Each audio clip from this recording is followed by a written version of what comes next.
خودکشی یا قتل قسط نمبر 3 ملک صفدر حیات ناول۔ میں نے پوچھا، راحت نے سجاول کے منہ پر کیوں تھوکا تھا؟ کیا بات ہوئی تھی؟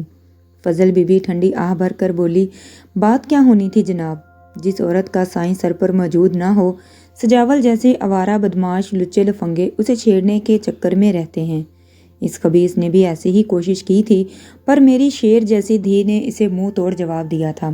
میں نے پوچھا، کیا سجاول نے راحت سے کوئی بدتمیزی کی تھی؟ فضل بی بی نے کہا، وہ تو ہے ہی ذلیل آدمی، اس سے کسی اچھی بات کی توقع بھلا کیا کی جا سکتی ہے؟ وہ حرامزادہ گاہے بگاہے راحت سے چھیڑ چھاڑ کرتا رہتا تھا۔ راحت اس کی حرکتوں سے مجھے آگاہ کرتی رہی۔ میں نے اپنے تائیں اس کانے سور کو سمجھانے کی کوشش کی، مگر وہ بدذات سمجھنے کی بجائے ڈٹائی پر اتر آیا۔ ایک روز وہ راحت کا راستہ روک کر کھڑا ہو گیا۔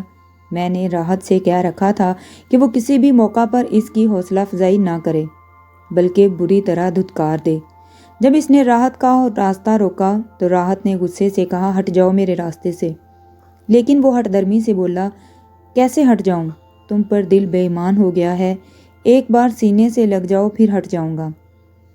راحت نے بپرے ہوئے انداز میں اس سے کہا، تمہیں شرم نہیں آتی پرائی عورتوں کو چھیڑتے ہوئے؟ اس نے کہا، جب تمہیں کوئی شرم و حیا نہیں تو پھر میں تو مرد ہوں راحت۔ راحت نے اس پہ کہا، لعنت ہے ایسی مردانگی پہ، کہیں ڈوب مرو۔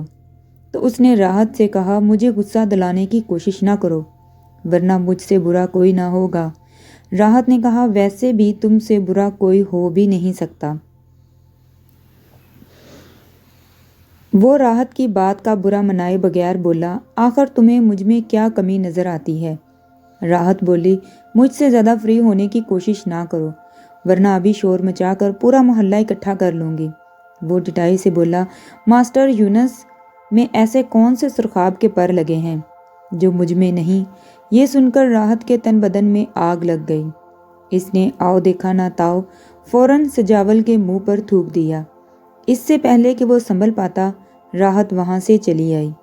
وہ دن ہے اور آج کا دن۔ سجاول راحت کا پکا دشمن بن گیا تھا۔ مجھے تو لگتا ہے کہیں اسی شیطان نے تو نہیں کوئی اوچھا وار کر دیا۔ میں نے کہا، یہ سب تم نے مجھے پہلے کیوں نہیں بتایا؟ میں نے تم سے پوچھا بھی تھا کہ راحت کی کسی سے کوئی دشمنی تو نہیں؟ وہ ماتھے پر ہاتھ مارتے ہوئے بولی، پریشانی میں میرا اس طرف دھیان ہی نہیں گیا جناب، آپ نے اس کا ذکر کیا تو مجھے اس کا خیال آیا۔ فضل بی بی نے جو اندیشہ ظاہر کیا تھا، اس کے پیش نظر سجاول کی ذات مشکوک ہو چکی تھی۔ البتہ راحت کے شوہر سکندر علی اور کرایہ دار ماسٹر یونس کو بھی شک سے باہر نہیں سمجھا جا سکتا تھا۔ میں نے فوراً حوالدار کو ہدایت دی کہ وہ سجاول کو تھانے لے جائے اور اسے حوالات میں بند کر دے، باقی باتیں اس سجاول سے تھانے میں ہی ہوں گی۔ میں نے اسے تاکید کر دی کہ تھانے پہنچ کر وہاں سے 2 کانسٹیبلوں کو یہاں بھیج دے۔ حوالدار کے جانے کے بعد میں نے محلے ہی کے ایک معتبر آدمی کو ماسٹر یونس کے کارخانے کا پتہ سمجھا کر کہا کہ وہ فوراً ماسٹر یونس کو بلا لائے، اور ساتھ ہی اسے یہ سمجھایا کہ ماسٹر کو راحت والے واقعے کے بارے میں کچھ بھی نہ بتائے، بلکہ اگر وہ پوچھے تو اسے صرف یہ کہے کہ فضل بی بی کی طبیعت اچانک خراب ہو گئی ہے۔ وہ آدمی جب وہاں سے روانہ ہو گیا تو میں ایک بار پھر فضل بی بی کے پاس آ گیا اور اس سے پوچھا، تم نے مجھے بتایا تھا کہ سجاول نے راحت اور ماسٹر یونس کے بارے میں کچھ الٹی سیدھی باتیں کیں اور سکندر کو بھی بتائی تھیں، جن کو سن کر وہ کافی برہم ہوا تھا۔ میں نے مزید کہا، مجھے پتہ چلا ہے کہ کل رات دونوں میاں بیوی کے درمیان اچھا خاصا جھگڑا بھی ہوا تھا۔ میری بات سن کر فضل بی بی گڑبڑا گئیں اور بولی، میں نے آپ کو بتایا ہے نا، سکندر سجاول کی باتوں میں آ گیا تھا، پر میں نے بعد میں سب کچھ ٹھیک ٹھاک کر لیا تھا۔ میں نے اندھیرے میں تیر چھوڑتے ہوئے کہا، مجھے یہ بھی پتہ چلا ہے کہ سکندر نے تیش کے عالم نے راحت کو قتل کرنے کی دھمکی بھی دی تھی۔ فضل بی بی بیٹے کی طرفداری کرتے ہوئے بولی، سکندر دراصل اس وقت بہت غصے میں تھا، اور آپ کو تو پتہ ہی ہے غصے میں انسان کے منہ سے کچھ بھی نکل جاتا ہے، پر اس کا مطلب یہ نہیں کہ وہ ایسا لازمی کرے گا۔ میرا اندھیرے میں چھوڑا گیا تیر نشانے پر لگ گیا تھا۔ میں چبھتے ہوئے لہجے میں کہا، تو اس کا مطلب ہے کہ سکندر نے واقعی راحت کو قتل کی دھمکی دی تھی؟ وہ بولی، اس شدین پاگل کو رب جانے کیا ہو گیا تھا کہ سکندر کے سامنے بالکل گونگی بہری بن گئی تھی۔ سکندر اس سے سوال پر سوال کر رہا تھا، پر راحت نے تو جیسے چپ شاہ کا روزہ رکھ لیا تھا، جبکہ راحت کو چاہیے تھا کہ وہ سجاول کے کرتوت کھول کر اپنے خاوند کو بتاتی، مگر اسے تو جیسے سکتہ ہو گیا تھا۔ راحت کی خاموشی سے سکندر نے یہی مطلب نکالا کہ یقیناً اسے سجاول نے جو بتایا ہے وہ سچ ہے۔ بار بار پوچھنے پر بھی جب راحت کی زبان نہ کھلی تو سکندر نے اس کے بال مٹھی میں جکڑ لیے اور چلا کر بولا، میں تیرے یار کا نام تیری زبان سے سننا چاہتا ہوں، جلدی بول، نہیں تو میں بہت برا پیش آؤں گا۔ مگر راحت بدستور خاموش رہی۔ اس کی خاموشی ایک بپھرے ہوئے خاوند کے غصے کو ہوا دے رہی تھی۔ وہ غصے سے بولا، زبان کھول، نہیں تو میں تمہیں زندہ نہیں چھوڑوں گا، ابھی تیرے ٹکڑے ٹکڑے کر کے صحن میں دبا دوں گا، کسی کو کانوں کان خبر نہ ہوگی۔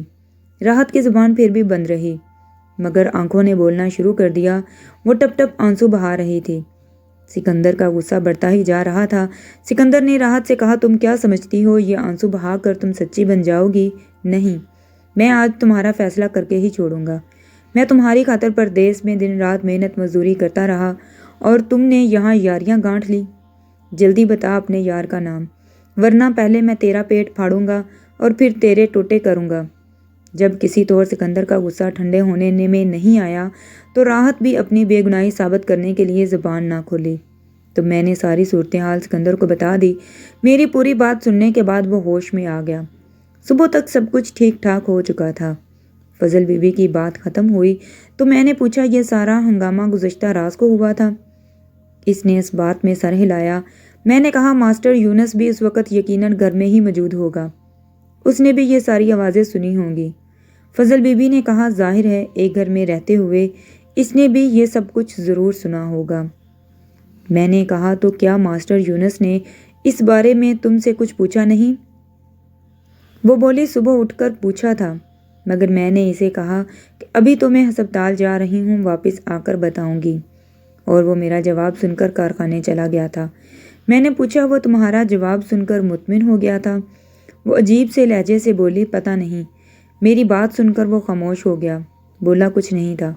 میں نے مزید 2-4 سوالات کے بعد فضل بی بی کو فارغ کر دیا۔ اسی دوران تھانے سے 2 کانسٹیبل پہنچ گئے۔ میں نے ان میں سے ایک کی ڈیوٹی لگائی کہ وہ راحت کی جلی ہوئی لاش کو پوسٹ مارٹم کے لیے ہسپتال لے جائے۔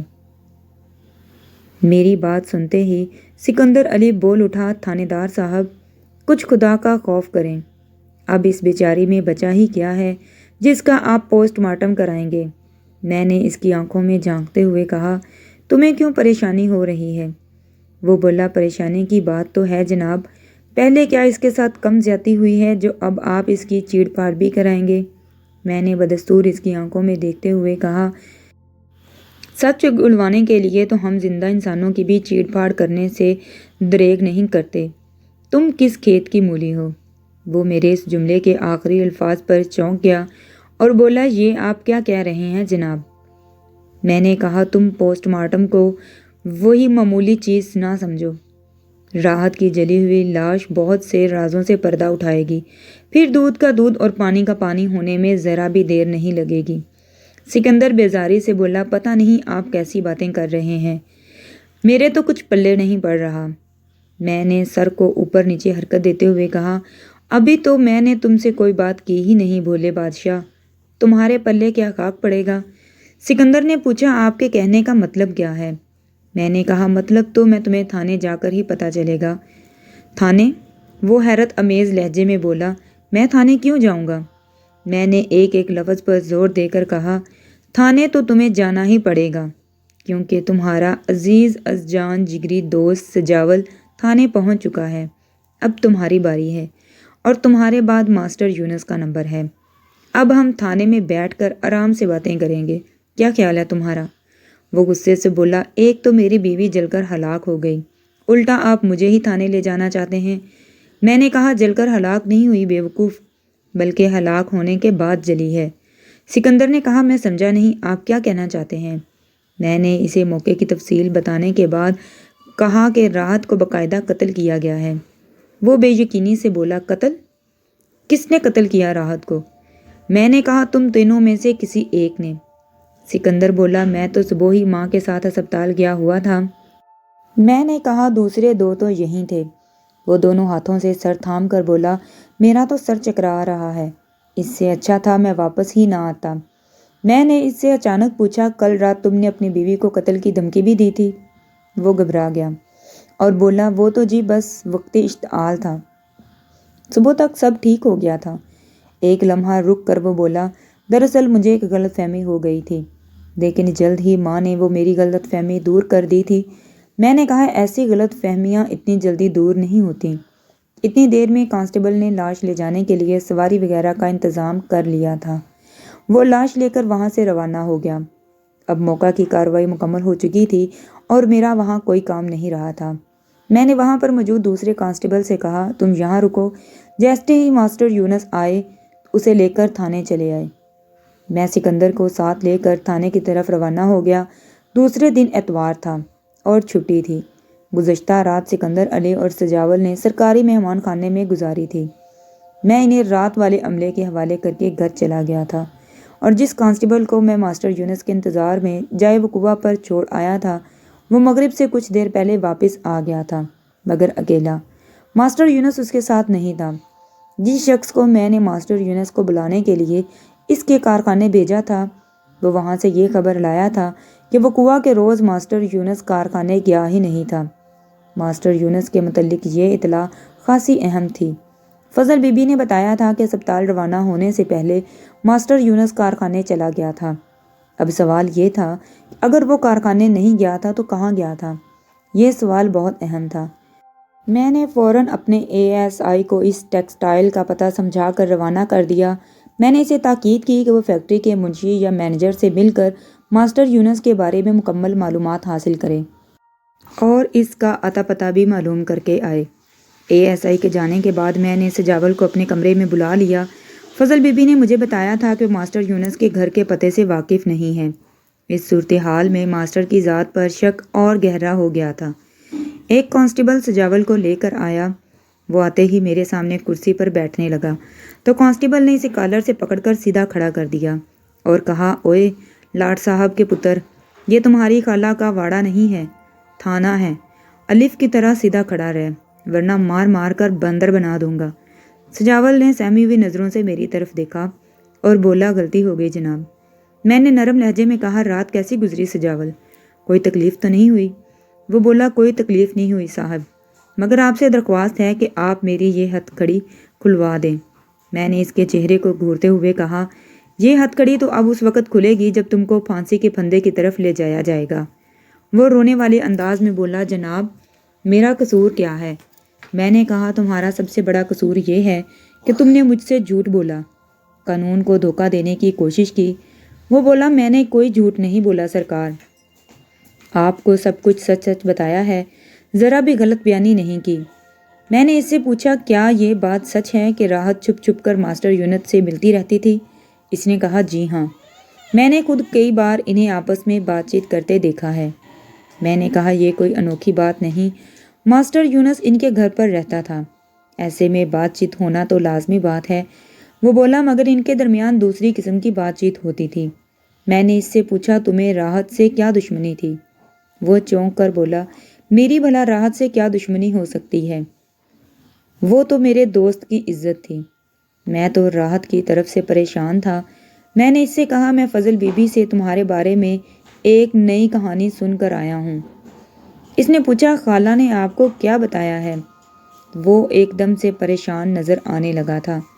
میں نے اب اگر تمہاری زبان سے ایک لفظ بھی جھوٹ نکلا تو سمجھ لینا کہ تمہاری خیر نہیں۔